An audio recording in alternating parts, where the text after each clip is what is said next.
Greetings and salutations, viewers and listeners. Welcome to episode 117 of Word Ninjas Live. I am your host, Charles, coming to you tonight with my regular hosts, Will. Hello, I am Will. Hi. And Oh, I thought you were going to use my name first. I am the nameless Justin. unlike all the other named Justins out there. Right. I looked at my birth certificate and it's actually blank. It's kind of weird. We are coming to you tonight to talk about stuff and things and whatnots. But specifically, games.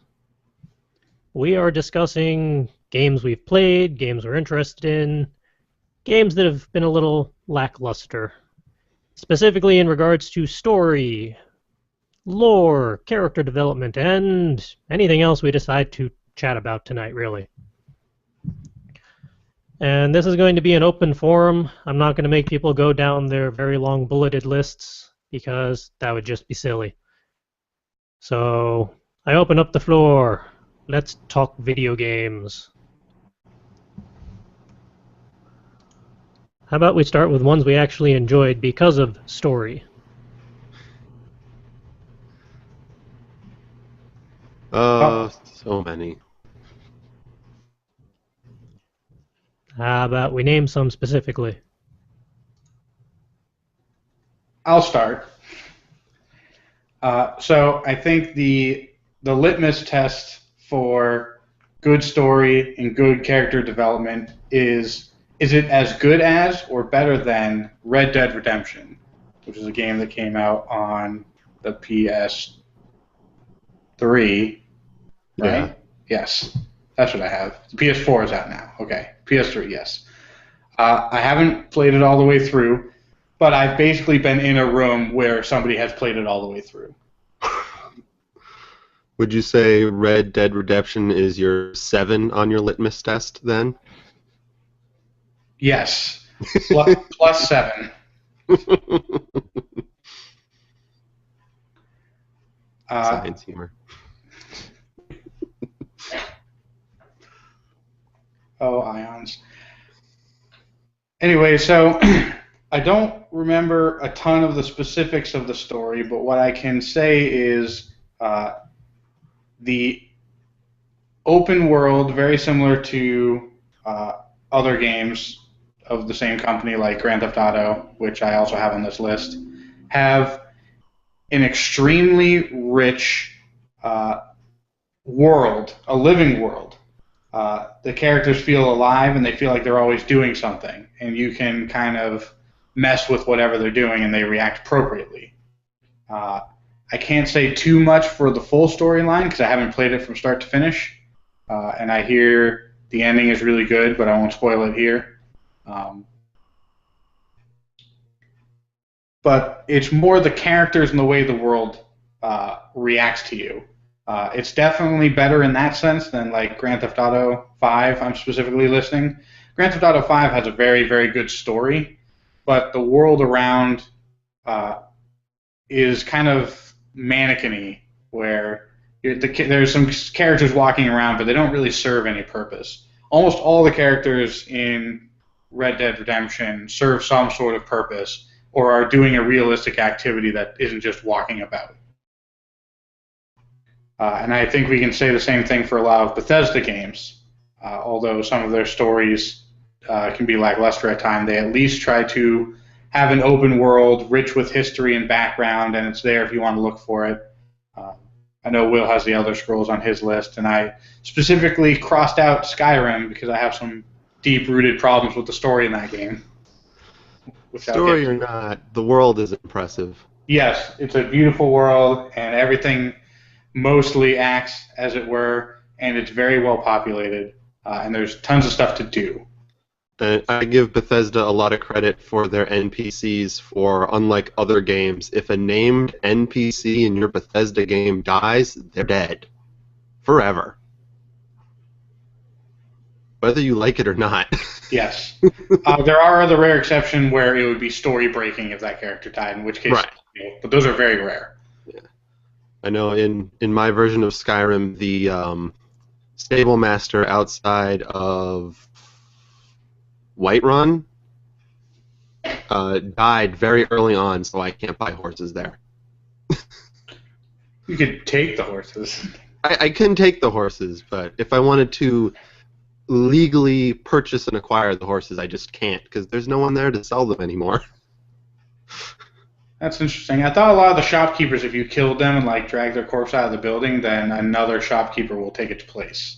Oh no, they died outside. I walked outside of Whiterun past the stables, and they were being attacked by, I forget what they're called, those dogs that are usually with the vampires. Ah. I don't remember their exact name, but they're always with the vampires. They were just being mauled by these dogs. And by the time I showed up, the owner of the stable and his son were already dead. And no one's replaced them.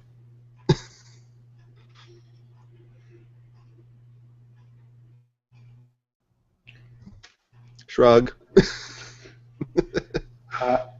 Speaking of characters and whether or not they react, the NPCs react appropriately, I haven't played the original Bioshock and Bioshock 2 in a little while, so you'll have to tell me if this holds true for those games as well, Will. But in Bioshock Infinite, I felt like if the character wasn't a story character, they were basically just kind of standing still, not really doing anything. And I'm not talking about the characters that attack you. I mean, like in interspersed, there's supposed to be a living world in Bioshock Infinite, but it's a bunch of people kind of standing around and they say their dialogue and then they're done, and their dialogue repeats occasionally, but they don't. You can't interact with them in any meaningful way. They're more of a background piece than something really alive and truly interactable. That doesn't exist in Bioshock 1 and 2. Right, because everyone's trying to kill you, literally. Everyone's pretty much a splicer at this point, and the few people that are not splicers are story people that you interact with. And honestly, most of them, you're never even in the same room as them. When you interact with them, they're usually they're talking to you through. In Bioshock 1, I think there's only one person that you ever talk to that you don't kill that you are in the same room with at one point. Everyone else, and most of the people in Bioshock 2, you communicate with them either through windows or through two-way television screens and cameras. Yeah, it's a very on-rails experience. Mm-hmm. But I guess that's what you get for a corridor shooter. Mm. Assassin's Creed is like that, though. There's like a lot of people in the Assassin's Creed worlds, but their only purpose is to be a crowd for you to hide in. I For the feel most part, like there's a little bit of an exception there because at least in Bioshock Infinite, like the people you encounter are rare. Like the world is not filled with people. They're like smatterings of people occasionally. I feel like in the Assassin's Creed, I've only played the first couple, but I felt like them being a big crowd, it kind of turned into, instead of individual characters, it was sort of like a living hive of people. Right. And, a city. Yes. And much like a city that you're in, you don't tend to interact with the other people in it. You kind of do your own thing. And Unless you're picking your pockets. Yes. Or they're begging you for gold or something.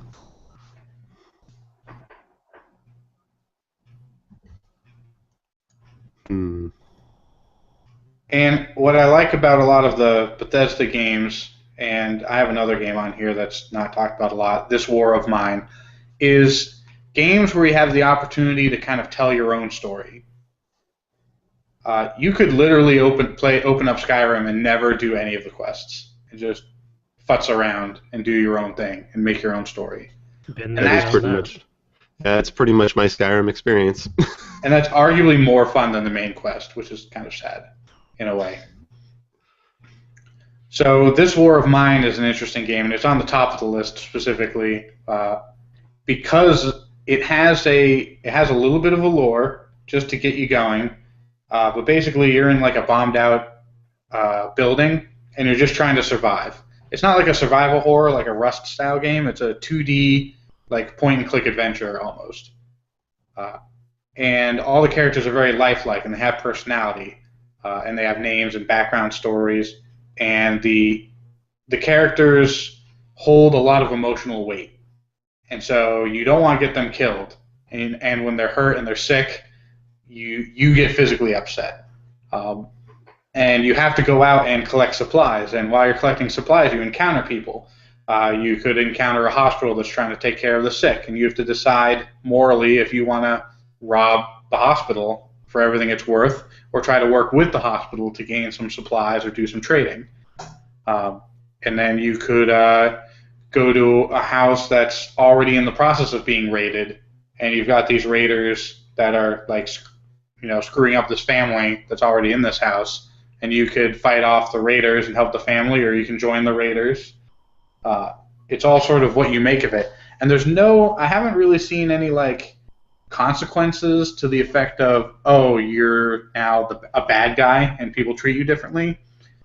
It's more of how it weighs on your own soul, you as the player, which I found really good. Similarly, the game Heavy Rain is, while the gameplay is pretty quick time event-y, what I found interesting about Heavy Rain is that there was enough story holding me to it and enough compelling character development that some of the quick time events were like you're playing with your long lost son or your estranged son, and a lot of the quick time events are like, oh, you need to help your son learn how to throw this boomerang. And I felt like I really wanted to succeed in those quick time events. But the quick time events where it was life and death of an adult character, I didn't really care about. So I thought it was interesting that I was like, I have to be a good father. And that was my takeaway from Heavy Rain versus the rest of the story. And I thought that was a really cool effect. I mean, if we're talking Bethesda games, I'm going to bring up one on my list that I didn't even realize it was a Bethesda game until I played it, Dishonored. Which, a very underappreciated game. It was a beautiful game, and what I liked about it was that you could manipulate the story. It's not very on rails. Your actions in the levels and how you go through the levels and how you do pretty much everything can affect the gameplay and the outcome. Like, if you're very discreet, if you try not to kill people, if you just avoid confrontations or knock people unconscious, you go through the game with what they call very low chaos, and that can prevent a lot of diseased, sick, bad people, because there's a disease rampaging through the city in the game, from being in later levels. But the more people you kill, the less guards there are to protect the city, so the more of these sick people there are trying to eat your face. Plus, whether you choose to eliminate your intended targets of each level lethally or non-lethally can change the outcome of the game, which I like a lot, because then you have a lot of say for the game, and I think they did it really well. The story was also really interesting, and the DLC story was really interesting too.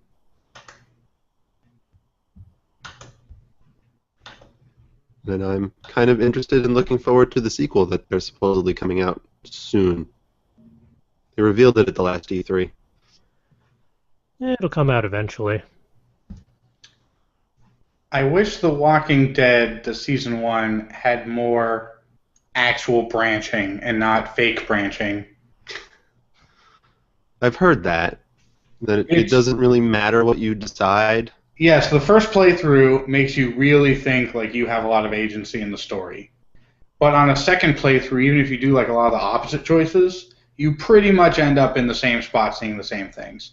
And I understand that there has to be some connectivity for story purposes, and because it would be very difficult to have to animate and voice act all of the other choices. But there's a lot in there that it happens kind of no matter what, and you're this character dies or leaves the story pretty much no matter what you do eventually. And that was sort of disappointing. I will say the overall story and the through line of the two main characters was really good, and I really enjoyed it, especially the end, which is heart-wrenching. I just wish it had more pathing in the story, more agency. Kind of like what they did with Until Dawn, which I didn't play, but I've watched several people play through Yes, it. and I've heard several people play through it. It's your decisions do change a lot in that game. Can change the game a lot, and sometimes there's a real sense of urgency because the game will make you make choices in a pinch with a very short time limit, and you don't know which one is the one to safety and which one to death. Right. So it could be a little bit nerve-wrenching. Especially as a lot of those decisions are not even remotely clear until it's too late. Mm-hmm. Even if you get all the clues and all the totems that give you the premonitions, it's not always obvious what you're supposed to do. No. It's like Minesweeper. No matter how good you are at Minesweeper, occasionally you get into the situation where it's literally a coin flip. Yep. And then sometimes you land on the bomb. When the game is like, you need to run left or run right, and a monster is down one of those two pathways, and you don't know which one. Should have gotten that path clue.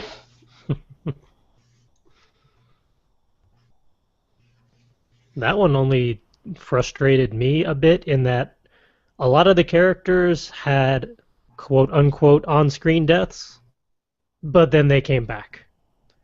Those characters were incredibly durable up until about the end. Yeah. It's one of those situations with that game where unless you see a corpse, assume that they're not dead. Unless the head goes pop, they could potentially come up again. Yeah. If it's one of those things where they just fall down a deep, dark hole, there's a good chance they're still alive. But if their head gets ripped off...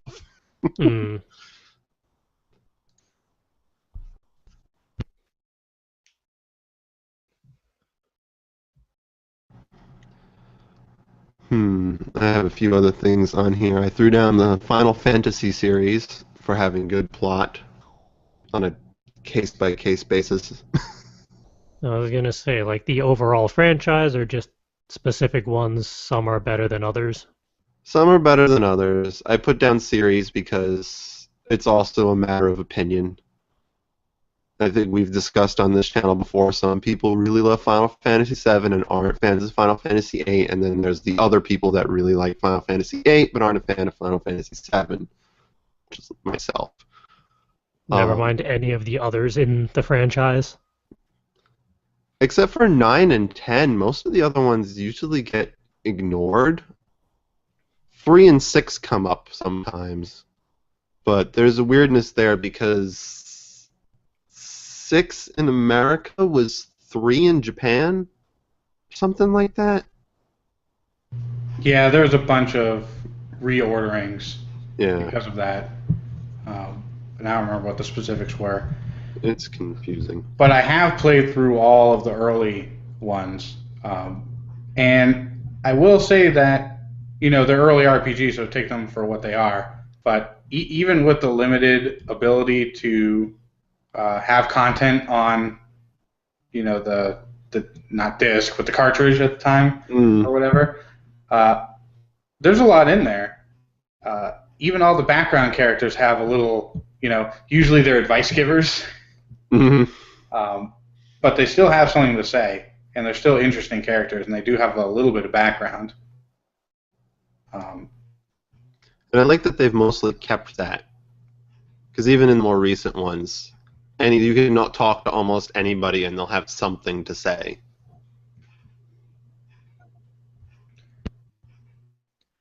Similarly, the Pokemon series. I have that on my list. Oh, do you? Nice. Yep. I have yet to finish a single Pokemon game. Oh, you have a second page of your list. Yeah, I kind of carried over to the second page with my list in the show notes. Oh, I haven't played Undertale yet. I just got Undertale today. I was saving that one. I'm going to say this for the Pokemon series. I feel like plot-wise, because they do have a plot, but I feel like... Yeah? Well, like, the main plot of all of them is raise your Pokemon, get the 8 gym badges, defeat the Elite Four, become the champion. That is the plot of the main Pokemon games for the general series, not getting into the Mystery Dungeon series. Pokemon Snap. Pokemon Snap. I think they had a series about the Pokemon Rangers a while back. And those have their own stories to them. But for the general Pokemon series, it was weird. You got to go on a case-by-case basis, because I've played most of them. Like the original one, there was a plot, sort of, with Team Rocket, but not really. I feel like a lot of the plot is disjointed. Like, you'll go to a region and there's some shit going down, and you have to deal with it. But then after you leave that region, it's pretty much done, and then you go to another region, and some other shit is going down in a different way. Well, you got to take it on a game-by-game basis, kind of like Final Fantasy. You can't connect the plot of Final Fantasy VII to Final Fantasy VIII or whatever. That's true, too. So, like, there was a pretty decent plot in Silver and Gold, but it wasn't that great. It was later on when you got to Ruby and Sapphire that there was an overarching plot. There was an actual enemy, 2 enemies, depending on which version you got, was the one that was really the bad one. And they're actually trying to save the world, but their actions are going to lead to the destruction of the world, and you have to stop them. So that became a theme throughout all of them now. Ruby, Sapphire had that. Diamond and Pearl had that. Black and White had that. And I liked what they did with Black and White and Black and White 2, which actually do connect. And I admit I was disappointed with X and Y. I did not get what the bad guys were trying to do. It just did not make sense. They were basically just a crazy cult of rich people that wanted to get rid of all the poor people. They're Republicans? There was something like the guy in charge thought the world was doomed, so he needed to reduce the population so that there was a better chance for the survivors. He had done all the math and even had a specific number of people that could survive. And he's like, any more and we're doomed. Even one person more than this and the world is doomed. But if we can get it down to below this number, we can start over again and be fine. So he started a group of people to get together to be the people that were saved. And instead of going with, like, he started with getting some of the smartest minds, and then he just went with whoever could afford the really high fee. So it got to the point where all the members of his group were just all the people who could afford, like, the $1 million to get in. Lovely. So it's like, there's a lot of hypocrisy in what you're trying to say there. So, no, I'm going to stop you. I don't even remember what the plot of Platinum was, but that's the one that I got the farthest in. Platinum... which generation was that? I had it on the DS or 3DS, I forget which one. I think that was after Gold and Silver. Yeah, it was kind of a follow-up to those. Gold Or and the next Silver. one from that. It had something to do with, like, a Galaxy-esque Pokemon. Or a galactic one. Oh, is that the one where you go through time on some sort of tower thing? Oh, Maybe. that's the one with It was weird. that dude. Which generation is it? Tell me which generation. It's not Gold and Silver. It's Diamond and Pearl. Yeah. It was weird. Entertaining, but Diamond weird. and Pearl was Time and Space. Those were the two big, because all the big rare Pokemon now are essentially gods of something, and Diamond and Pearl was giant Pokemon that controlled time and space, Dialga and Palkia. And basically, the leader of the group wanted to rewrite the world in his own image. And he was going to use either the Pokemon of time or space to do it, depending whether you had Diamond or Pearl. I don't know the exact pot of Platinum, though, because I didn't play it. Yeah, it's been forever since I played it, and I didn't get close to finishing it, because I had too much fun just wandering around picking up random Pokemon. That's always fun, too. I did find a random crater that used to be a lake filled with nothing but sad Magikarp. I think that's plot relevant to that one. I don't remember. Some of them kind of you couldn't get past them because of reasons. Hmm. They were trying to use Splash even though there was no water, so you couldn't pass. All they'd ever do is try to splash. Splash, splash. But there's some decent world building that they put into that, depending on which version you get, because each one has its own origin story, too.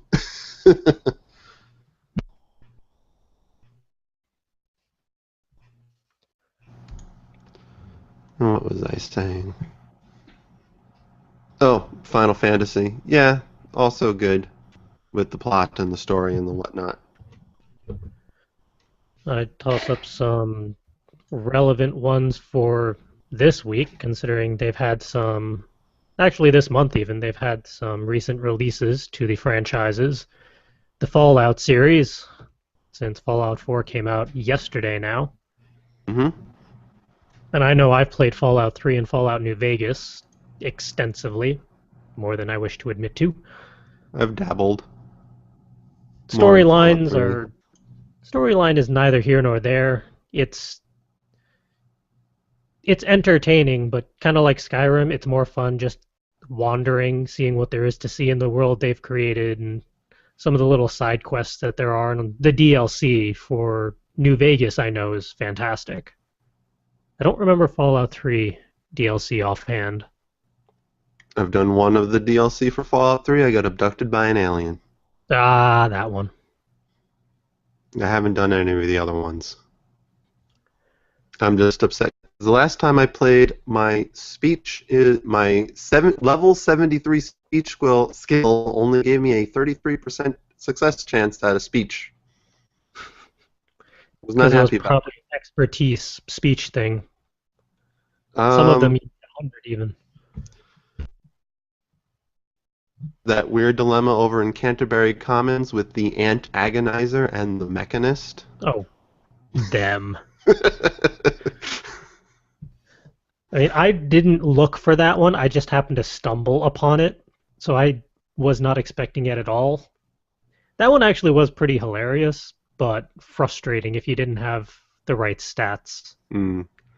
I was led there because I was at my home base and the radio was on GNR, and Three Dog said something about two crazy people duking it out at Canterbury Commons, one fighting with robots and the other with an army of ants. And I was like, okay, I gotta go and check this out. What the hell is going on?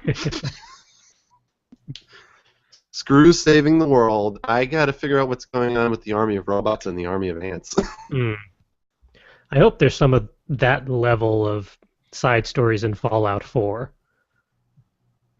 I'd imagine they'd have to do it. It's Bethesda. They always do crazy stuff. Yeah. And that one's in Boston. And I am kind of intrigued as to how some of the mechanics of that one are going to work out, being able to effectively build your own little town or base or some such. And there might even be tower defense mechanics in there. That's what they were talking about. Sounds fun. But as for the storyline, I don't know. I have yet to see anyone upload a full gameplay of it yet. Most people are just having fun going about finding things.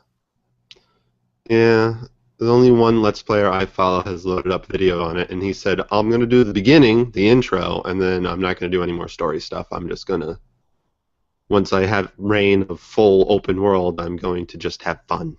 Mm-hmm. And another one that came out yesterday was Tomb Raider, or Tomb Raider Rise of the Tomb Raider, or however that title went. Yeah, I'm looking forward to playing that at some point. I really like the first Tomb Raider. Like the original, or the first reboot. It wasn't as spelunking as it could have been, but the overall story and character was good.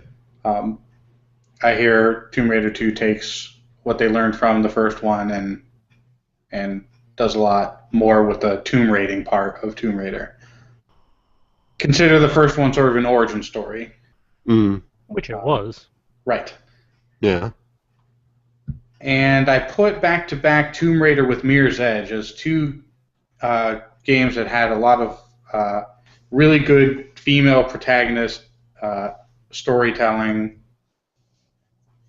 and world building. The Mirror's Edge world is very unique and very cool and extremely creative in a very different way than Tomb Raider is. But Tomb Raider also has its perks. It's got, it's basically got this whole island that you end up traversing.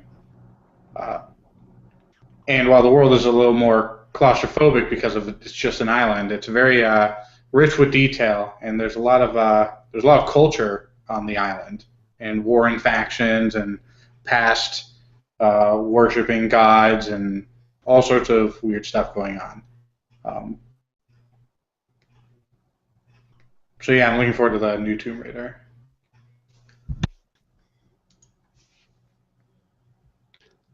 I haven't played a Tomb Raider game since way back in the 90s. I own all of them, apparently. I bought a collector's edition a while back, apparently. It's on my Steam.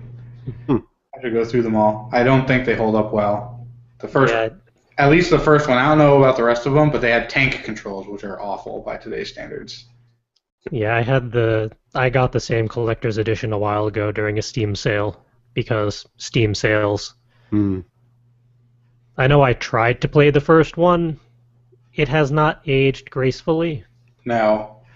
Shooting dogs is hard, and the first, third of that game is just nothing but hordes of dogs coming after you. If I remember Just to date it, if you had an original disc copy of the first Tomb Raider, you could not run it on any current Windows system because it requires DOS. Oh my. I think even the original Tomb Raider 2 requires DOS. I played that game when it came out. A DOS emulator, like DOSBox? Maybe. I never tried it, but I know you would need to custom mod the game files, probably. I'm sure there's some fan-made patches out there. I mean, I have a very, very sad PC or a laptop down in the basement that's running on possibly Vista. It might not work. It's also been hooked up to an external hard drive that runs Windows 3.1, thanks to Calvin. That might not work either just because it's too old. I think you want 95, 98, and 2000. Yeah. Because that was about the time the first Tomb Raider came out. How about Windows ME? Well, if you can get it to run. That didn't run even when it came out. I'll get Calvin to deal with that.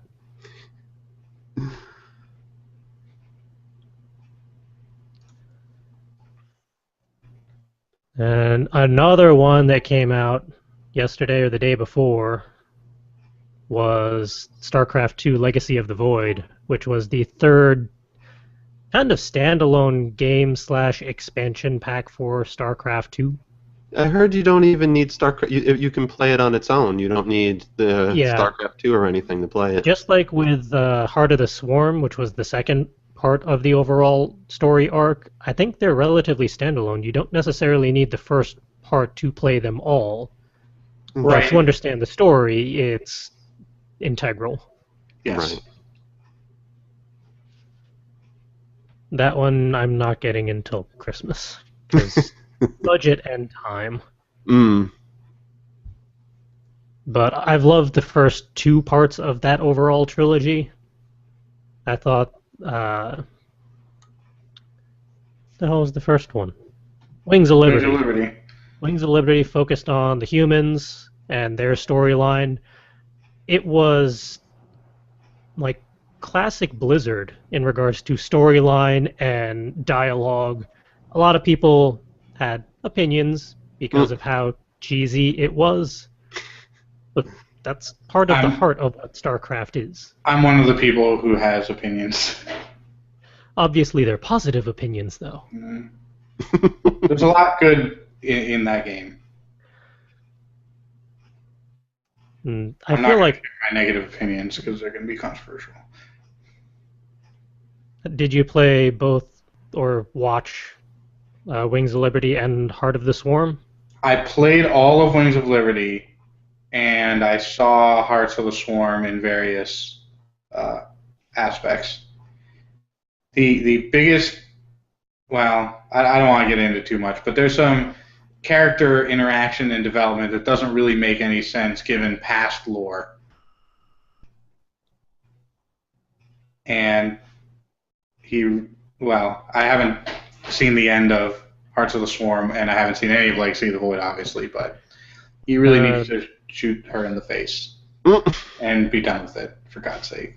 The end of Heart of the Swarm is relatively controversial for those who have not played or watched it. I'm hoping that Legacy of the Void, which focuses on the Protoss of the side of things, balances things out, and wraps everything the F up. Like, if they want to continue the franchise in StarCraft 3 someday, fine.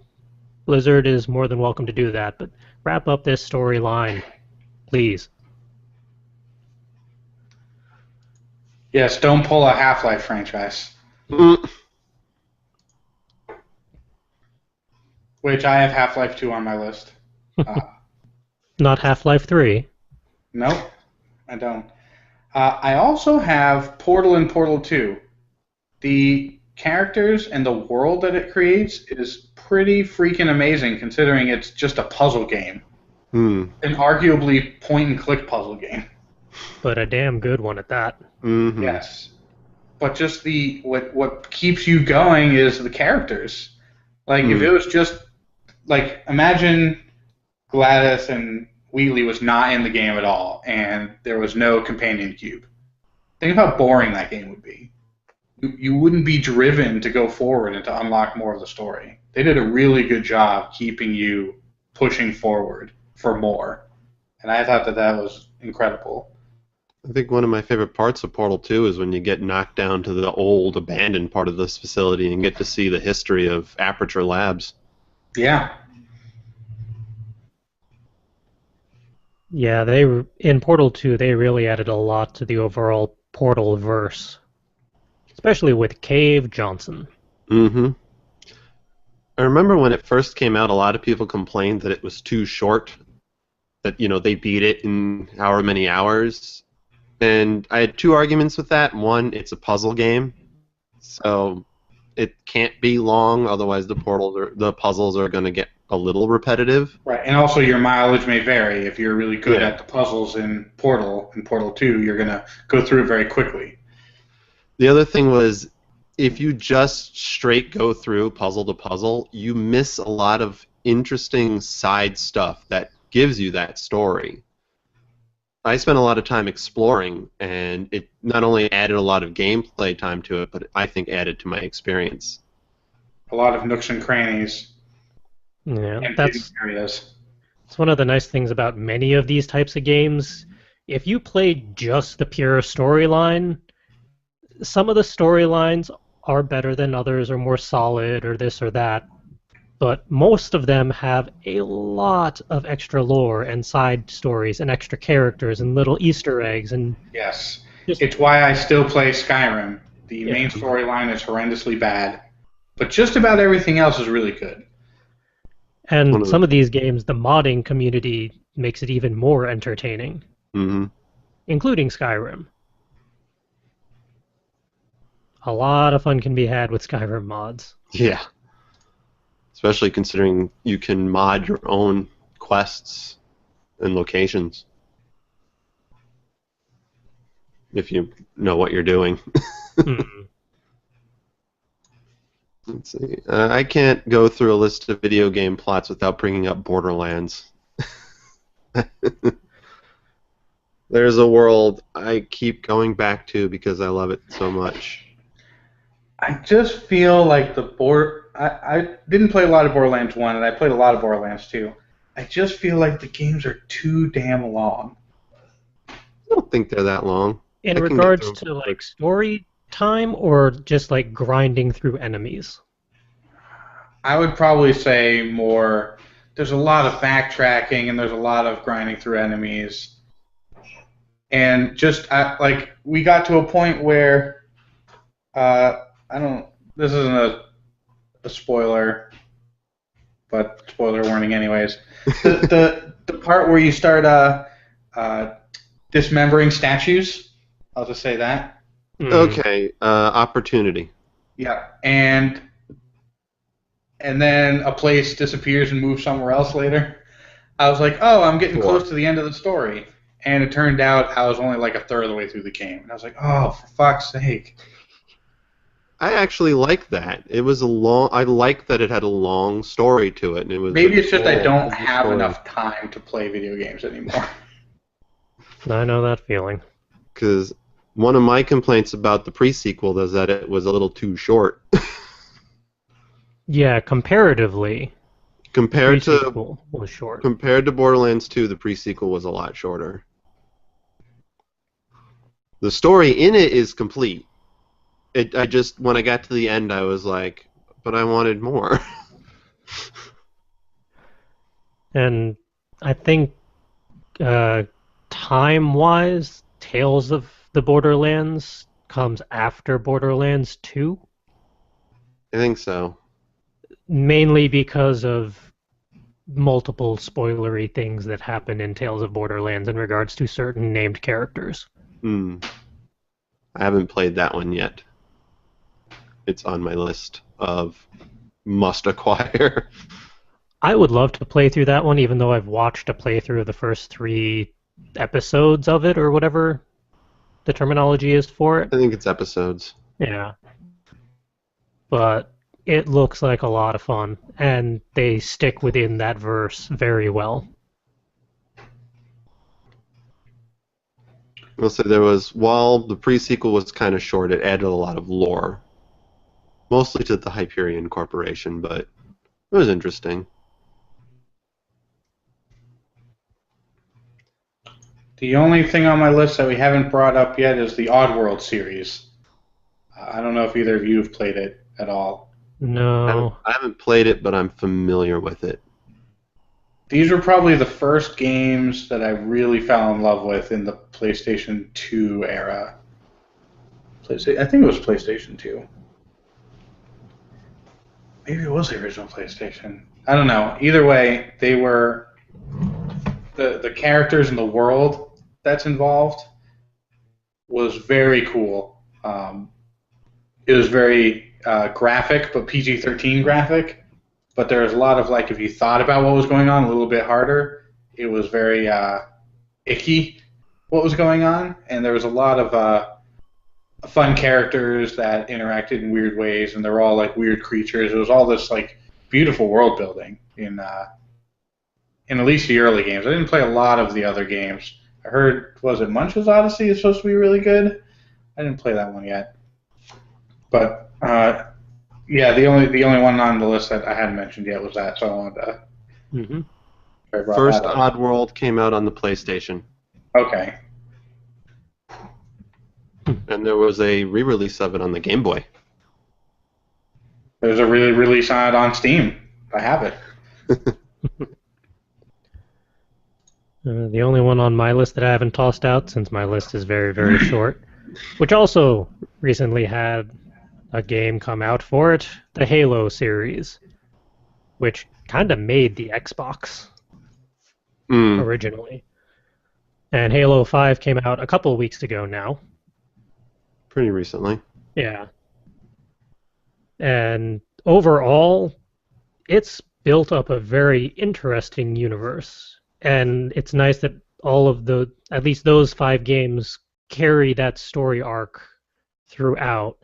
I don't know about ODST or like Halo Wars, I think was another one. I haven't kept up with some of the other ones, but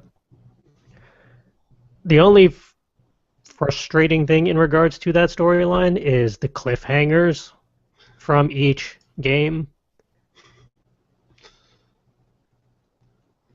I mean, the first one was a solid standalone game, and then Halo 2 came out because it was a really good game with a really great potential for expanding the universe, and then they needed the trilogy to kind of round things out. Which they said they were going to stop at. And then Halo 4 came out, which I enjoyed the storyline, as frustrating as it can be for some who played it, especially in regards to the end game. If the end game of 4 was frustrating, as it was to me, the end game of 5 made me even more upset. Like, they've basically written themselves into a corner of now there has to be a Halo 6. Well, Otherwise, that's just product planning. yeah, but otherwise they'll go the way of Half-Life 3, and people will rage endlessly. Half-Life 3 or Half-Life 2 Episode 3? Whichever one everyone is waiting on. I think people are waiting for both. And granted, the archetypes that they're using in Halo 5 to create this new story arc within the overall verse, it's good, it's clever, it's interesting, but there's not enough in Halo 5 itself to fully justify and explain why certain characters are doing what they're doing. And I forget which previous Halo kind of had the same situation, where not enough was explained in the standalone game. You had to get the next game to help balance things out. It was either 2 to 3 or 3 to 4. And they're kind of repeating that same mistake. Or complication, I should say. Product planning. Yeah. I have the weird situation of only having played Halo 3 and never finishing it, and then I've been watching the achievement hunters play Halo 5, so I have no idea what's going on in the story. Yeah. Halo 4 covered a lot of ground between 3 and 5. So I'm sure various questions are being raised.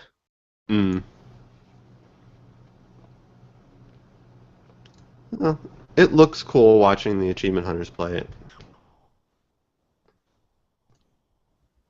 Especially since their playthrough, a few of them admitted that when they first got the game, they plowed through it just to like finish it and get achievements and stuff. Jeff even said he played it without sound, so he has no idea what the story was. So when they went in to do co-op play of the story, it was pretty much for most of them their first time seeing the story, even though it was their second time playing. I don't think I could do that, because I'm all about the story. Yeah. Which it, like, also on the achievement hunters for Fallout 4, I saw that Jeremy, like the same day as Fallout 4 came out, pretty much within 24 hours, he had a video up of where all the bobbleheads were. You know, though, Achievement Hunter had to have had an early copy of the game. True. And they just had to wait until the game came out in order to release that content, because otherwise it would have been like spoilers, and they might have even broken an NDR. But once the game is released, they can do whatever videos they want. So he probably played through and found all the bobbleheads like a week, 2 weeks ago. Yeah, hopefully they at least were able to enjoy the storyline somewhat, rather than plow through it just for the content of videos. Yeah, and besides the NDA, they if they were using the PC version, they could probably load up the Creationer kit and search for the items and their locations pretty easily, I bet. I don't know which versions they were using specifically. Although the SDK isn't out yet for that game, I don't think. Maybe it is. Knowing the Achievement Hunter is probably the Xbox version. Hmm. That's what they usually default to is Xbox. But yeah, I know a couple gaming places that I go to. They've had the Fallout game for a little while now, like a week or so. Let's see. Because Still you have a got to couple. put like 60 to 100 hours into a game before you can actually review it with some of these games. Yeah. See, I still had a couple on my list. I want to bring up I have an indie game or a smaller name game or two, like Dust and Elysian Tale. That is fun. It was originally on Xbox Arcade. I think it's on Steam now Hmm. as well. Really fun game, really interesting world, really good plot, really good character development, I think. A lot of fun, and I cried at the end. I Just still want to beat that game, but I got stuck in just grinding for stuff and then dying because I was in a bad save state. Hmm. Have you gotten to the haunted marshlands Uh, with I don't ghosts think so. and that place is pretty hard to get through. 'Cause there were some ghosts that were difficult to defeat because there were special things you had to do, and haunted mansions that you would fight your way through it, get to the end, get the item you needed, and then have to be chased out by an invincible spirit that basically forces you to backtrack through very quickly. No, I have thankfully not hit that point yet. That part was a little tough, but definitely a worthwhile game. The art was beautiful in that game too. Hmm. And the voice acting was a lot of fun to listen to. Oh yes, it was actually through the voice acting that I found that game because I was watching some. There's a group that animates sort of and voice acts strips from VG Cats, and they just kind of do it for fun on the side. And when Dust came out on the Xbox Arcade, some of the voice actors in it also worked on the animated VG Cats, so they were advertising it, and Cool. that's how I found out about it. Let's see, but definitely a good game. The Dot Hack series of video games, very interesting plot. It can get a little deep sometimes, especially the first set. And confusing if you haven't watched the anime first, because they do tie in together. Yeah, Unfortunately. I was gonna ask, can you play the Dot Hack games not having watched any of the anime series? The first set, yes. You can play the first Dot Hack set game if you can find it. It's the PlayStation 2 era game. So you probably have to go to Amazon or eBay to find it. You won't find it in stores. But you can play that game set, which doesn't have a colloquial set title. It's just 4 individual games, each with their own title: Dot Hack Infection, Dot Hack Mutation, Dot Hack Outbreak, and Dot Hack Quarantine. While it connects to the anime Dot Hack Sign, it's also independent. It's more like Dot Hack Sign is a prequel that kind of sets it up, but the game actually has the main characters in the game are different characters. And it's not until the end of this 4-game set that you start to see characters from the anime showing up. And they're more there as kind of like fan service or just to say, yeah, this is all connected. The second set is a little weirder, Dot Hack Roots and Dot Hack GU, because it's the same protagonist in both. But you don't really have to watch the anime to play the game, because while the events of the anime are kind of why the character in the video game is doing what he's doing, they sum it up at the beginning of the game, and I don't know, that one was a little weirder. But the plots do get a little heavy, make you think a bit about stuff.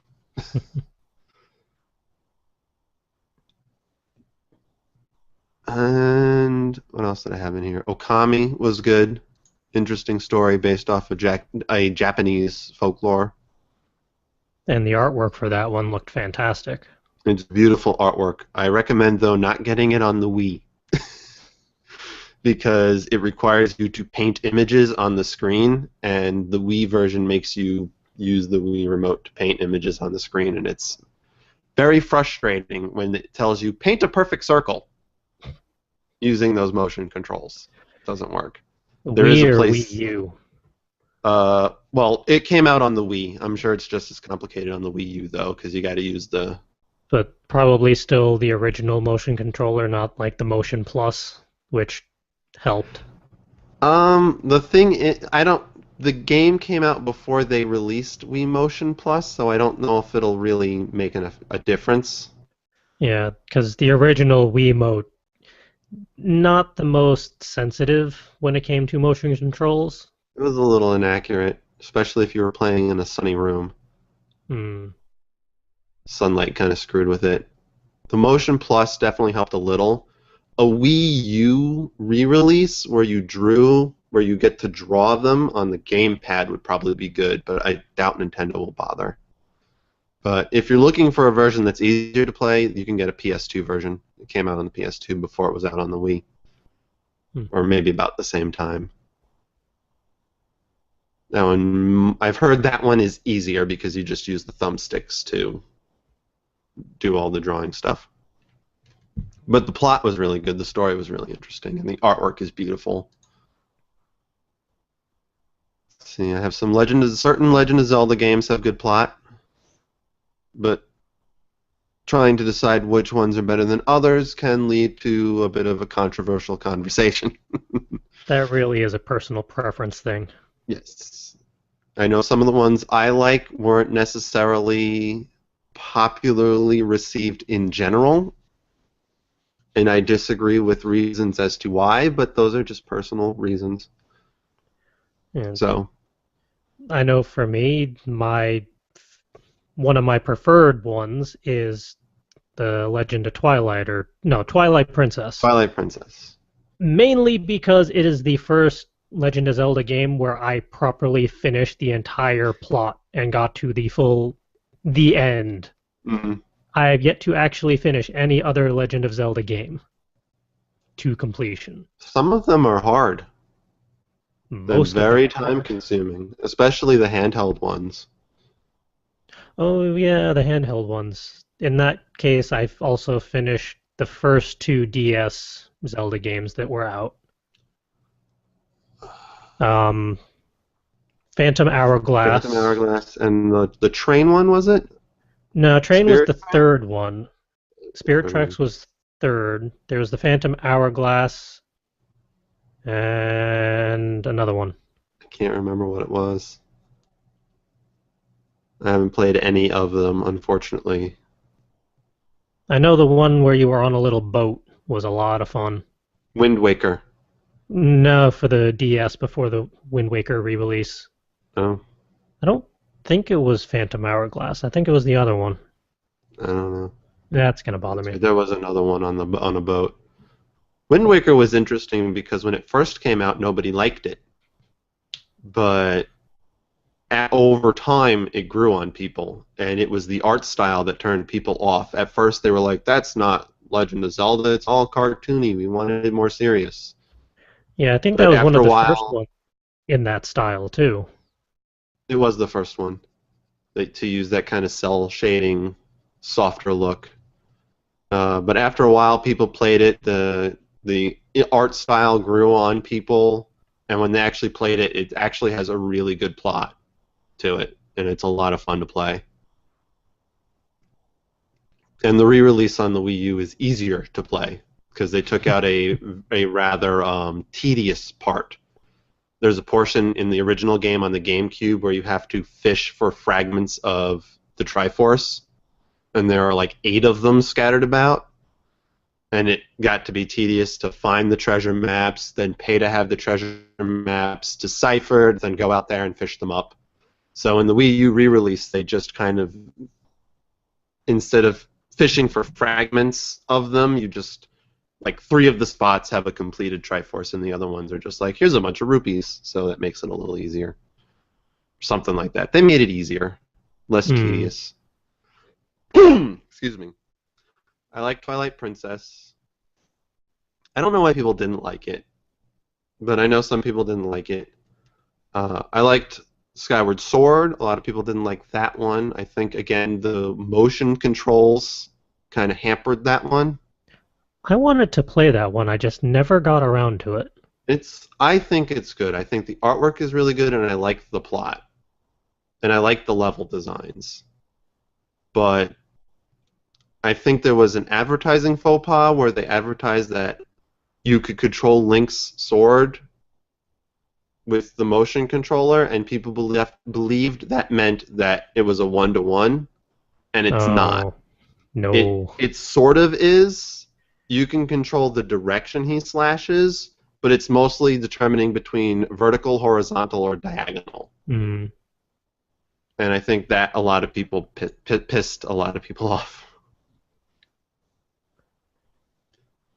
You know, looking it up, apparently the one I'm thinking of was Phantom Hourglass. That was the one on the 3DS that I played and enjoyed. Spirit Tracks was the one after that. I played it but did not finish. Mm. I think I got stuck on some part. There's a lot of good Zelda games, and then some not so good ones, and then some that there's like 3 that nobody talks about. They do not exist. They're on systems that nobody remembers anymore. Nobody even knew what those systems were when they were out. Let's see. I put down Star Wars The Force Unleashed, the first one. Kind of short, but a good game with an interesting plot. Second one I didn't finish because it was feeling short again. A little retconny. But it's kind of spoilery as to why it's retconny. So I'll leave that out. But not bad. And I started playing Undertale today, and it's looking promising. Interesting world building. It keeps going back and forth from humorous, cute, and adorable to soul-crushing tears of pain and agony. That's the general consensus from what I've heard about that game. Are you doing the... fun. Okay, I'm going to ask you very 2 general questions to try to avoid as many spoilers as possible. Did you get past the tutorial? The very long tutorial. Okay. Yes. Are you going Paragon, or are you going the other direction? Renegade. I believe Renegade. the two big the consensus for the names for them are Pacifist and I believe the other one is Bloodlusting murder. I believe genocide is the term that people use. Genocide. I'm going Pacifist. Okay. Maybe So when far. I'll go genocide then. I'm going Pacifist now until it gets to a point where I feel like I'm dealing with someone that's like, no, I'm just gonna. But I'm trying to go Pacifist.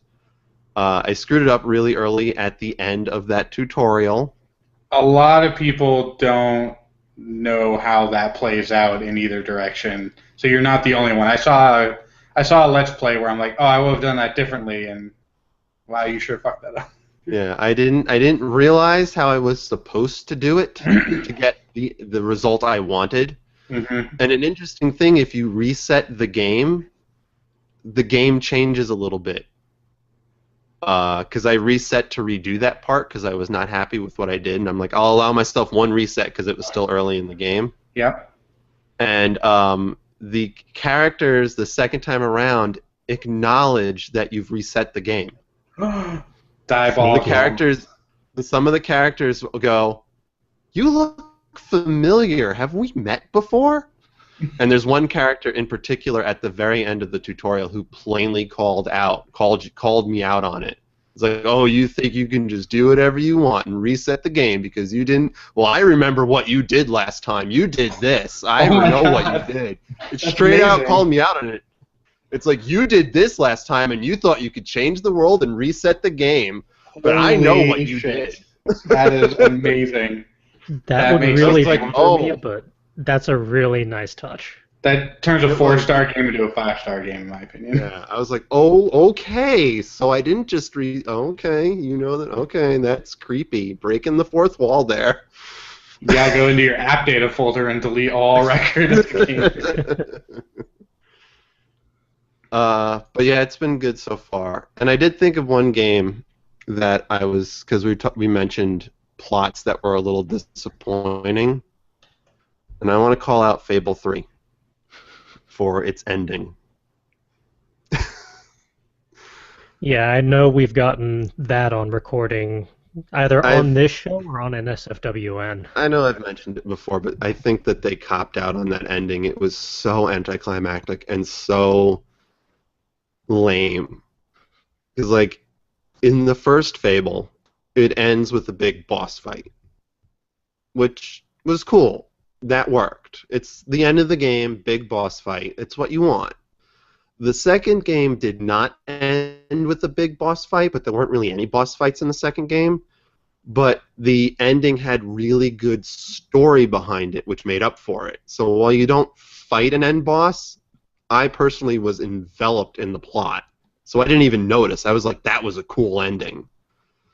The third game had a pathetic boss fight and an anticlimactic plot ending. So it was kind of like a double whammy of, oh, the game's over.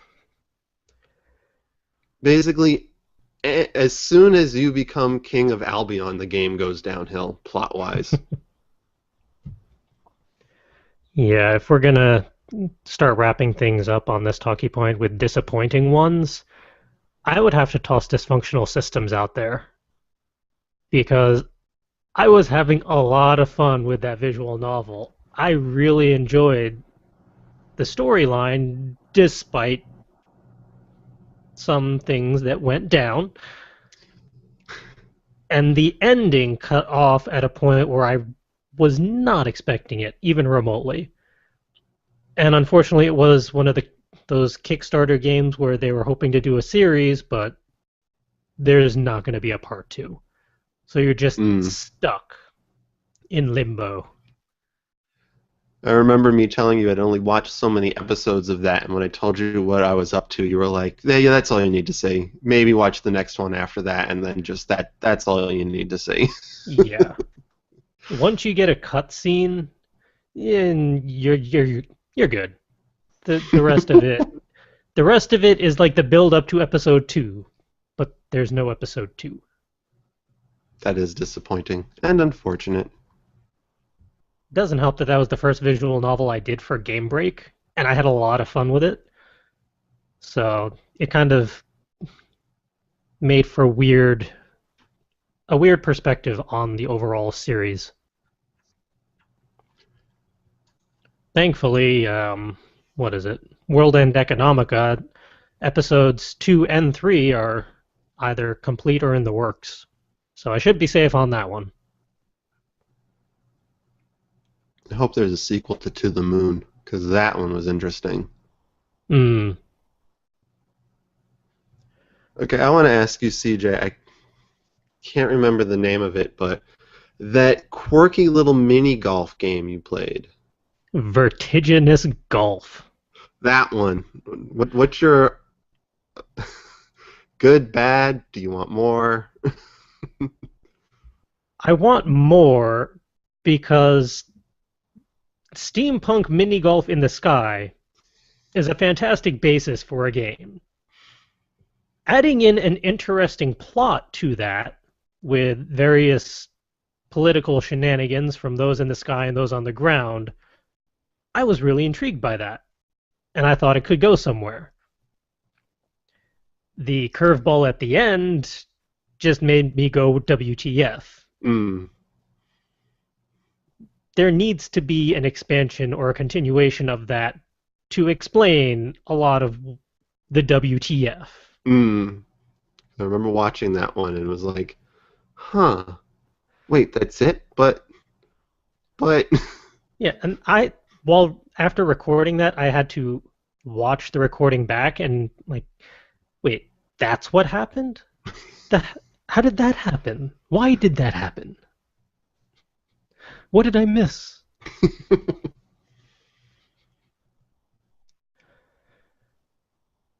And for Justin, if you'd like to toss in any last second game that was maybe lackluster or disappointing, or you wish maybe there was more to it, now would be the opportunity before we start migrating on.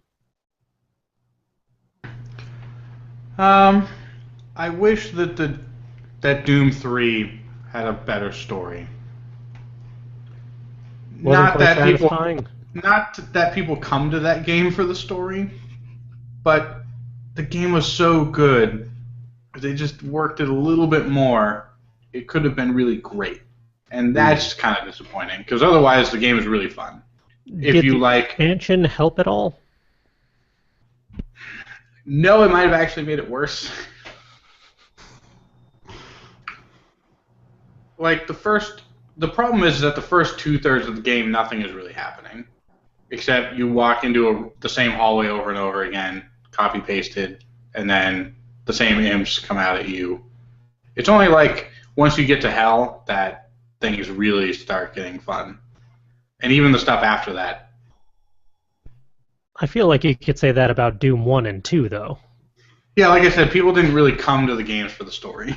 Yeah. I think we can all agree about the failure of Duke Nukem Forever. Yes. Yeah. I've never even seen a complete playthrough of that game because all the Let's Players I follow have never been able to bring themselves to play that game for more than an hour.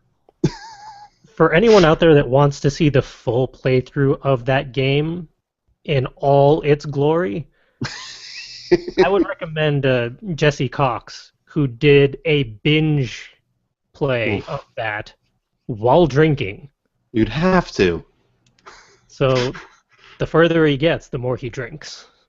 It's the only way to get through that game, from what I understand.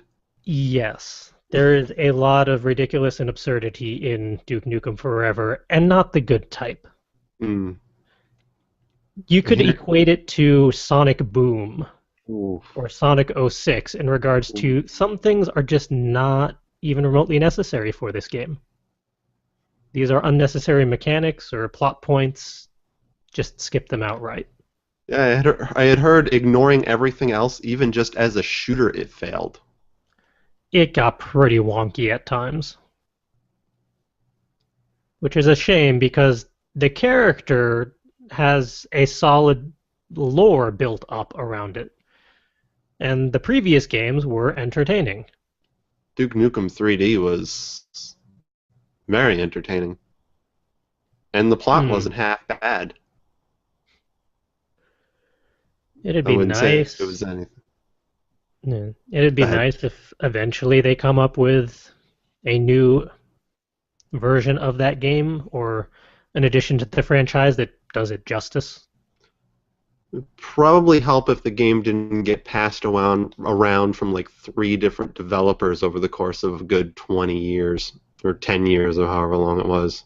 Yeah, developer Hot Potato did not help that game.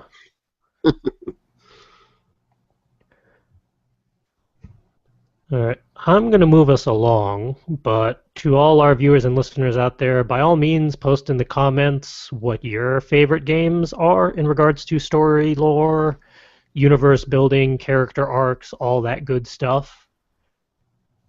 Anything you want us to do for Game Break? Yeah, if there's anything you want to recommend for Game Break for 2016, we are looking for suggestions and recommendations as we start figuring all that out. Mm-hmm.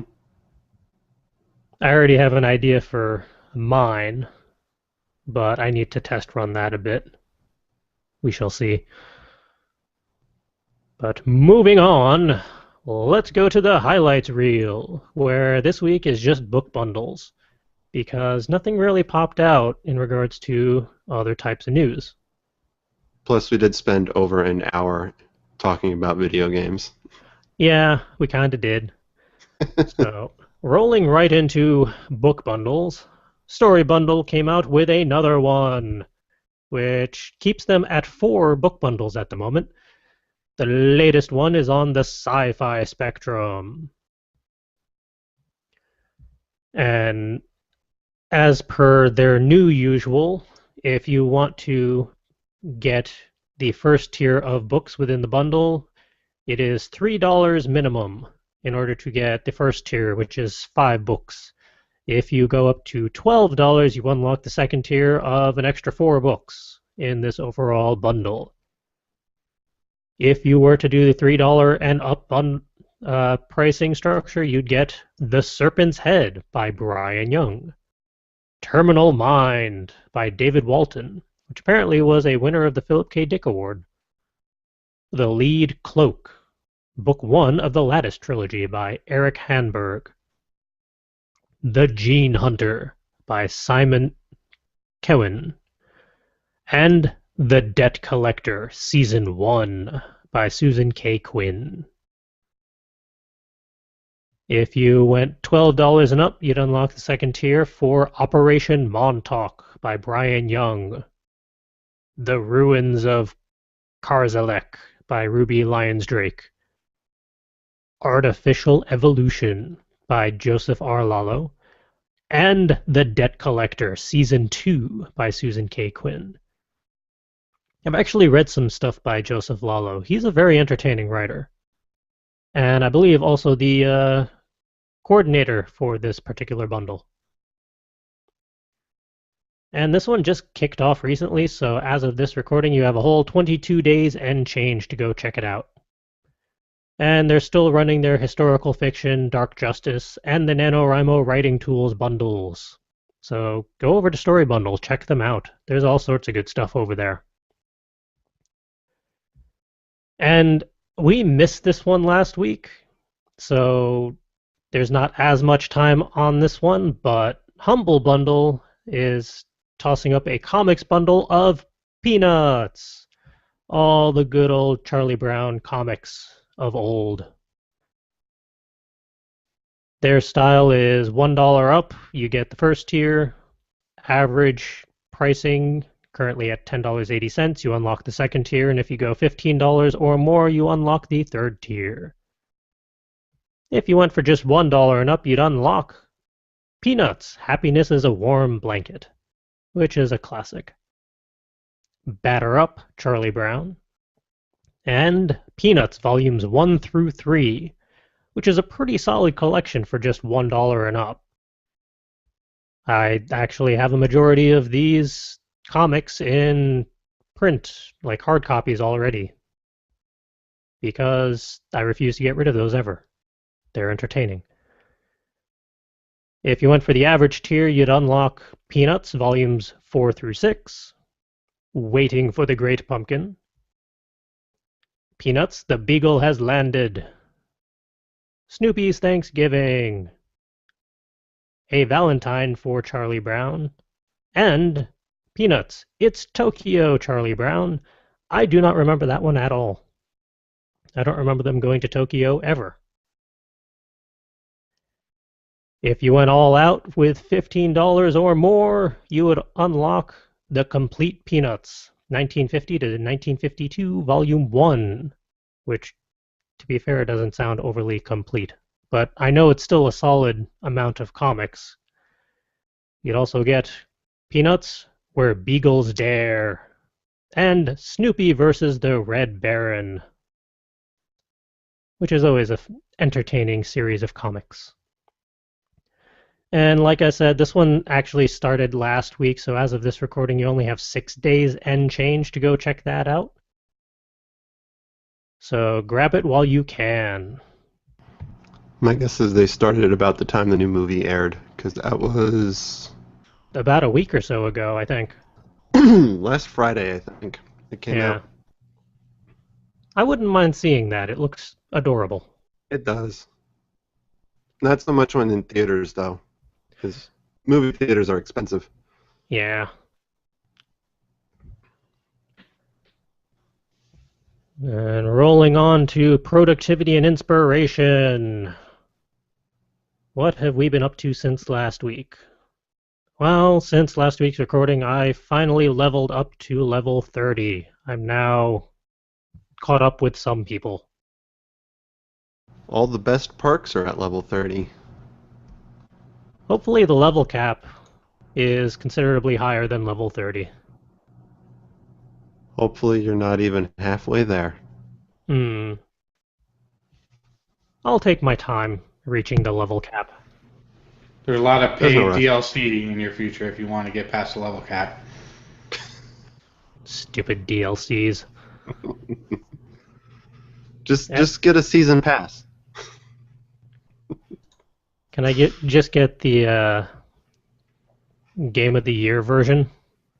Just wait for that to come out? Maybe it'll be on Steam discount. Yeah, just wait for a Steam sale. I'll be all good. And I've also taken some time to properly outline a lot of my 2015 deadlines, which are piling up fast, just so I have a better idea of what I'm up to over the next month and a half at this point. It is not encouraging because there's a lot of challenges in my way, from health to just various workloads and hunting for new daily adventures that I'll get into details about eventually, once those actually solidify. Or don't. We shall see. And I really haven't been up to much else. I haven't been productive in NaNo. I haven't really been inspired. I've been laying pretty low over the past week. How has Will fared since last week? Let's see. Most of my time since last week and the beginning of the month, I've been focusing very heavily on this next and final chapter of My Roommate's a Stripper. Because it's the final chapter, I have to make sure that I finish everything I intend to finish and tie up all the loose ends. And I've been noticing as I go through that my experience over writing this is coming through as I'm really, I don't want to say second guessing myself, but always pushing myself to write every sentence as appropriately as it can be and not fall into bad writing practices and stuff. So it's been an interesting challenge. Writing the final chapter of a story is very different than writing any other chapter of the story.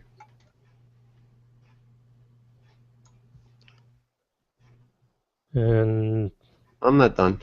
oh, there was a That was pause. just. I was wondering if anyone would have any commentary on that statement or not. Apparently not, but Sorry. that's fine. I also got distracted by live updates in the show notes. I noticed that. They're very distracting. I haven't actually written a final chapter of anything that I've written yet. Aside from NaNo, I've never done it before, so this is really interesting, especially since I've been working on this story for years. So it's really weird to think that this story that's been a big part of my life for the past few years is coming to an end.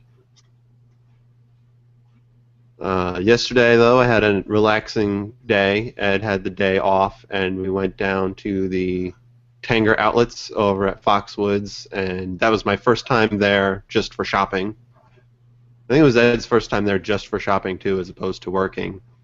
We had some fun. Screwed around at the stores, took advantage of all of the coupons. Ed was super happy because he went down a few pant sizes, namely 5. Oh my. I'm kind of amazed he got a whole day off. Yeah, he gets like a day or two off every week now. At least for now. We'll see how things change starting Black Friday, but for now. Then all bets are off. But it was a fun time. It's a nice little mall. It's quiet on the weekdays when there's not a lot of people around. I'm sure on the weekend, considering it's in a casino, it gets a bit busier. Also got to try milk tea for the first time. Very tasty. And other than that, as I said, I got Undertale, so my soul is forfeit.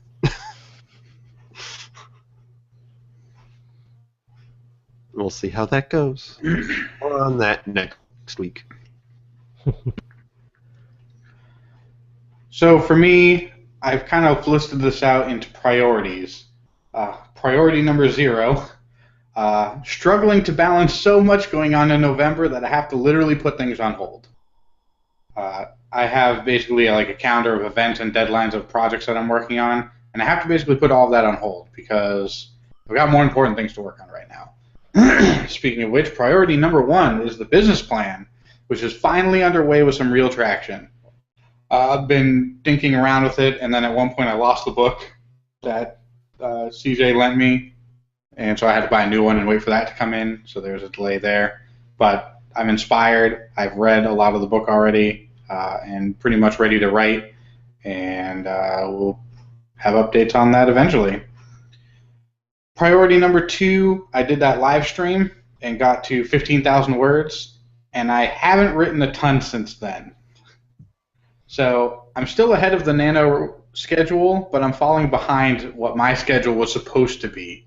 So I'm trying to decide if I want to pick it up where NaNo is supposed to go or really push myself this weekend to get back on track to my other schedule.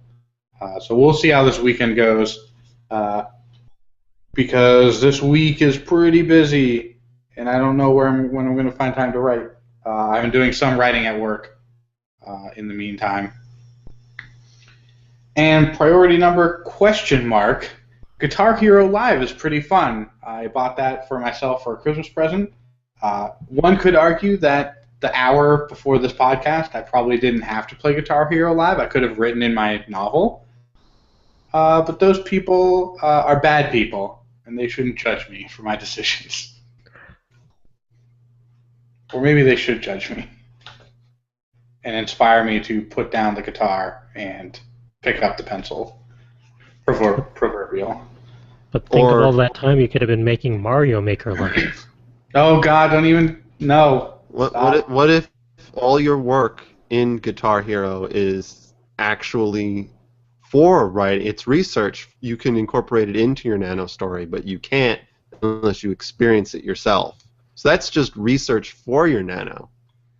I've already put like 40 hours into it, and I just got it a week ago. So it's very thorough research. Very thorough research. I didn't put 40 hours into it, but I played more than I should.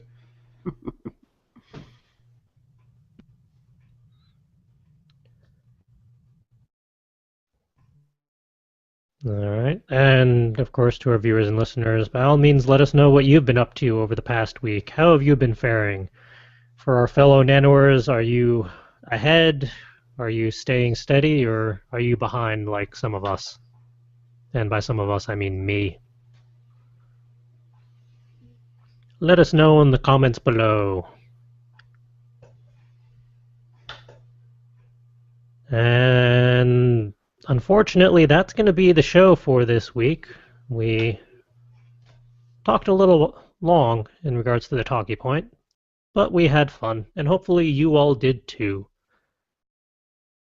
And as a reminder, every week, if we have entertained you in any way, shape, or form, have fun on the YouTube channel. Go check out some of the other episodes of Word Ninjas Live. Go check out the Game Break series.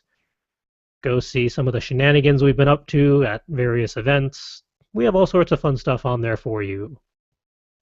You can also talk to us on social media over on Twitter at FCWordNinja, over on Tumblr, fcwordninja.tumblr.com, and Facebook, facebook.com/fullcoveragewriters. Converse with us, chat with us, ask us questions, give us recommendations for games and books and things to do. And if you want to check out any of our shiny baubles that we've put together, go to the Etsy store, etsy.com/shop/fullcoveragewriters. We are in the process of updating various designs for some of the buttons and bookmarks and coming up with ideas for other syllables. So check out what we have now, grab stuff before they get upgraded and archived into the vault of remembrance forever. If you want to track me down, no one has any luck with that lately, including the crew sometimes. But best bet is my Tumblr, fancypantswolf.tumblr.com. And if you want to try me on NaNo, the NaNo ID for that is YGJunkie85, because that's who I was in 2003 when I first started. And even that, I'm having trouble keeping up with because the NaNo settings don't forward NaNo mail to my regular email like it used to, and that is still frustrating me. I have yet to get that to work the way it should, but I'm trying to be better about checking that. Where can people track down Will? Mostly you can find me on my Tumblr page at darkhom.tumblr.com. That's darkhom.tumblr.com. I am still occasionally doing updates for My Roommate's a Stripper while I'm still writing it for myroommatesastripper.tumblr.com. I suppose when I finish the story I'll have to possibly rename that page and use it for other writing activities. And then, of course, my Patreon where you can support me is patreon.com/darkhom. And how about Justin? You can find me at mechanicaljustin.com when I'm not busy, and also on Twitter at MJOnTap when I'm not busy, which has not been very frequent this week, but hopefully we'll be able to pick that up soon. And with that, it is time for us to head on out and maybe catch up on NaNo, or do other creative things, or maybe just play Guitar Hero for 40 more hours. Who's to say? Now, I feel like you're judging me, and I feel like you're predicting the future at the same time. I can't say anything. I have Halo 5 on my Xbox One, and I have Fallout 4 on the PC, just staring at me judgingly. At least you can record those for Game Break, theoretically. Undertale. Fallout 4, yes. I haven't tested the streaming of the Xbox One to Windows 10, which theoretically is a thing. I really should test that at some point. Thank you for the reminder that I'll probably forget before I even fall asleep tonight. But with that, we shall bid you all adieu and see you all next week for episode 118. Have a good week, everyone. Go write some words. Go be creative. Go have some fun.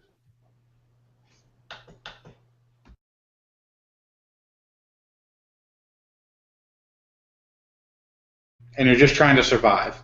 It's not like a survival horror, like a Rust-style game. It's a 2D, like point-and-click adventure almost.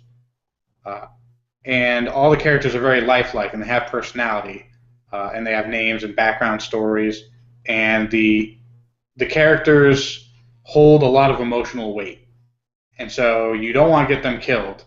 And when they're hurt and they're sick, you get physically upset. And you have to go out and collect supplies. And while you're collecting supplies, you encounter people.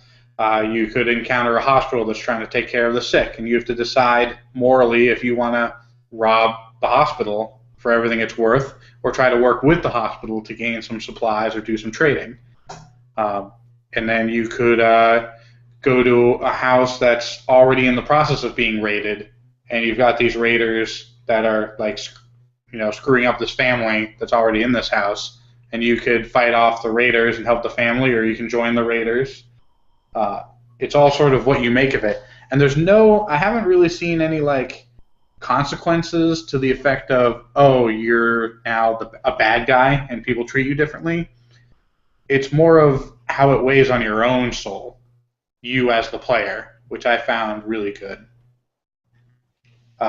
Similarly, the game Heavy Rain is, while the gameplay is pretty quick time event-y, what I found interesting about Heavy Rain is that there was enough story holding me to it and enough compelling character development that Some of the QuickTime events were like you're playing with your long lost son or your estranged son, and a lot of the QuickTime events are like, oh, you need to help your son learn how to throw this boomerang. And I felt like I really wanted to succeed in those QuickTime events. But the QuickTime events where it was life and death of an adult character, I didn't really care about. So I thought it was interesting that I was like, I have to be a good father. And that was my takeaway from Heavy Rain versus the rest of the story. And I thought that was a really cool effect. I mean, if we're talking Bethesda games, I'm going to bring up one on my list that I didn't even realize it was a Bethesda game until I played it, Dishonored. Which a very underappreciated game.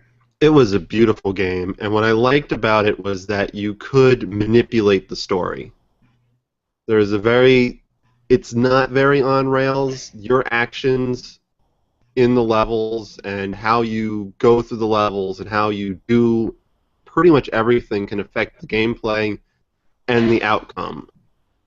Like, if you're very discreet, if you try not to kill people, if you just avoid confrontations or knock people unconscious, you go through the game with what they call very low chaos, and that can prevent a lot of diseased, sick, bad people, because there's a disease rampaging through the city in the game. And you can kind of mess with whatever they're doing, and they react appropriately. I can't say too much for the full storyline because I haven't played it from start to finish, and I hear the ending is really good, but I won't spoil it here. But it's more the characters and the way the world reacts to you. It's definitely better in that sense than like Grand Theft Auto 5. I'm specifically listing. Grand Theft Auto 5 has a very, very good story, but the world around is kind of mannequin-y, where there's some characters walking around, but they don't really serve any purpose. Almost all the characters in Red Dead Redemption serve some sort of purpose or are doing a realistic activity that isn't just walking about. And I think we can say the same thing for a lot of Bethesda games. Although some of their stories can be lackluster at times, they at least try to have an open world, rich with history and background, and it's there if you want to look for it. I know Will has the Elder Scrolls on his list, and I specifically crossed out Skyrim because I have some deep-rooted problems with the story in that game. Story or not, the world is impressive. Yes, it's a beautiful world, and everything mostly acts as it were, and it's very well populated, and there's tons of stuff to do. I give Bethesda a lot of credit for their NPCs, for unlike other games, if a named NPC in your Bethesda game dies, they're dead. Forever. Whether you like it or not. Yes. There are the rare exceptions where it would be story breaking if that character died, in which case, right. But those are very rare. Yeah. I know in my version of Skyrim, the stable master outside of Whiterun died very early on, so I can't buy horses there. You could take the horses. I can take the horses, but if I wanted to legally purchase and acquire the horses, I just can't, because there's no one there to sell them anymore. That's interesting. I thought a lot of the shopkeepers, if you killed them and like dragged their corpse out of the building, then another shopkeeper will take its place. Oh no, they died outside. I walked outside of Whiterun past the stables, and they were being attacked by, I forget what they're called, those dogs that are usually with the vampires. I don't remember their exact name, but they're always with the vampires. They were just being mauled by these dogs. And by the time I showed up, the owner of the stable and his son were already dead. And no one's replaced them.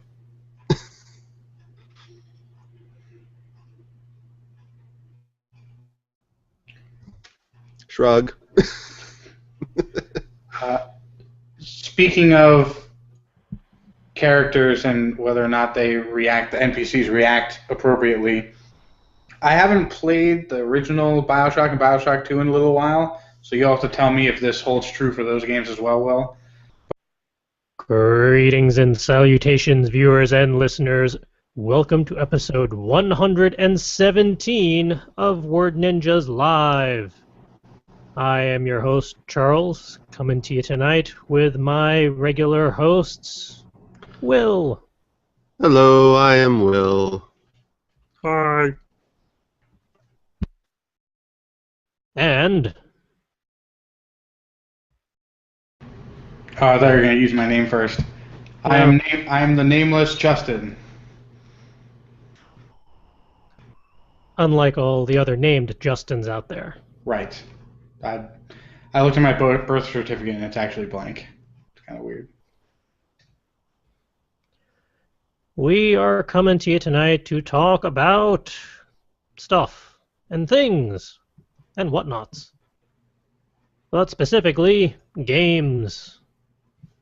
We are discussing games we've played, games we're interested in, games that have been a little lackluster. Specifically in regards to story, lore, character development, and anything else we decide to chat about tonight, really. And this is going to be an open forum. I'm not going to make people go down their very long bulleted lists because that would just be silly. So I open up the floor. Let's talk video games. How about we start with ones we actually enjoyed because of story? So many. How about we name some specifically? I'll start. So I think the litmus test for good story and good character development is it as good as or better than Red Dead Redemption, which is a game that came out on the PS3, right? Yeah. Yes, that's what I have. The PS4 is out now. Okay, PS3, yes. I haven't played it all the way through, but I've basically been in a room where somebody has played it all the way through. Would you say Red Dead Redemption is your 7 on your litmus test then? Yes, plus 7. Science humor. Oh, ions. Anyway, so I don't remember a ton of the specifics of the story, but what I can say is the open world, very similar to other games of the same company like Grand Theft Auto, which I also have on this list, have an extremely rich world, a living world. The characters feel alive and they feel like they're always doing something. From being in later levels. But the more people you kill, the less guards there are to protect the city, so the more of these sick people there are trying to eat your face. Plus, whether you choose to eliminate your intended targets of each level lethally or non-lethally can change the outcome of the game, which I like a lot because then you have a lot of say for the game, and I think they did it really well. The story was also really interesting, and the DLC story was really interesting too.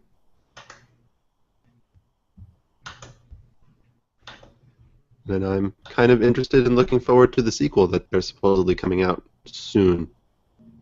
They revealed it at the last E3. It'll come out eventually.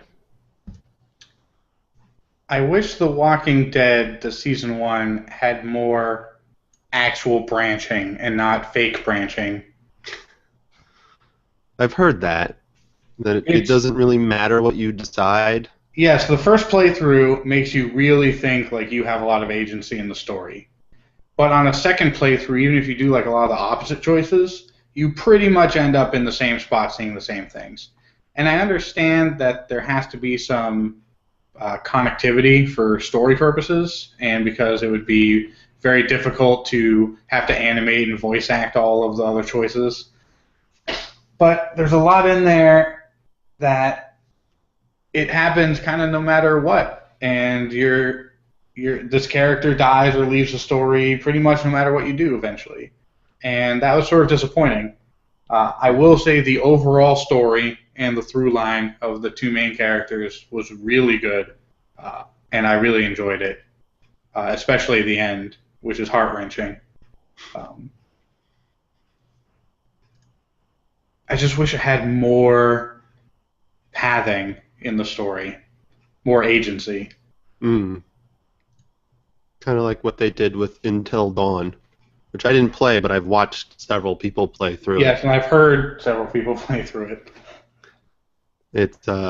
Your decisions do change a lot in that game. Can change the game a lot, and sometimes there's a real sense of urgency because the game will make you make choices in a pinch with a very short time limit, and you don't know which one is the one to safety and which one to death. Right. So it could be a little bit nerve-wrenching. Especially as a lot of those decisions are not even remotely clear until it's too late. Mm-hmm.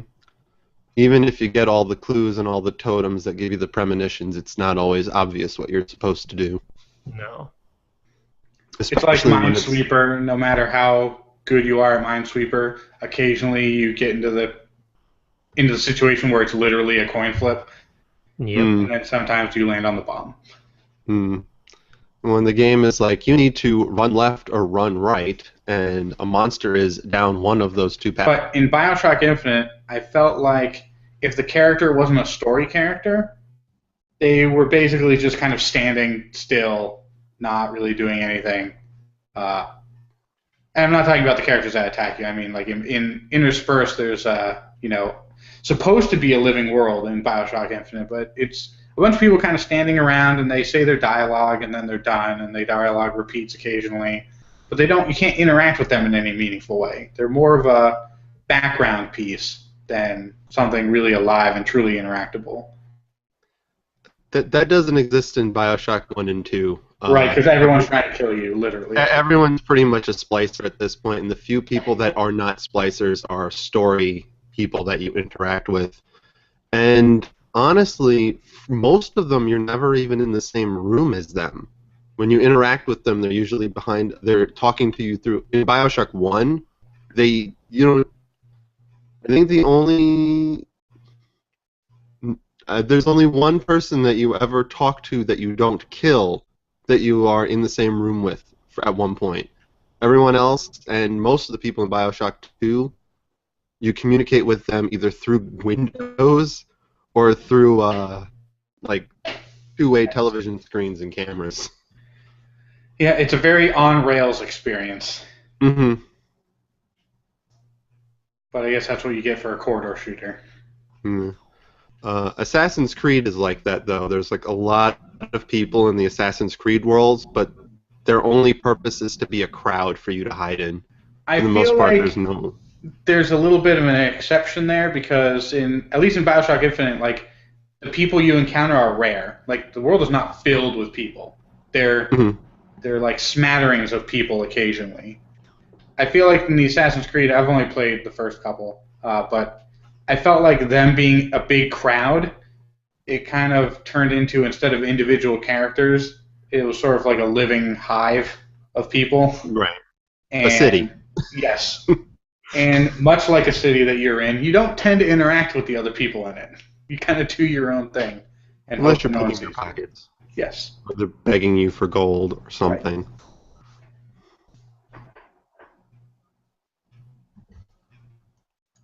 Right.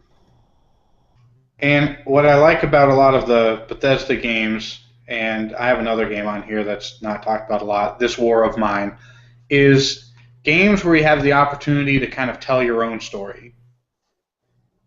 You could literally open up Skyrim and never do any of the quests, and just futz around and do your own thing and make your own story. That's pretty much my Skyrim experience. And that's arguably more fun than the main quest, which is kind of sad in a way. So This War of Mine is an interesting game, and it's on the top of the list specifically because it has a little bit of a lore just to get you going. But basically, you're in like a bombed out building,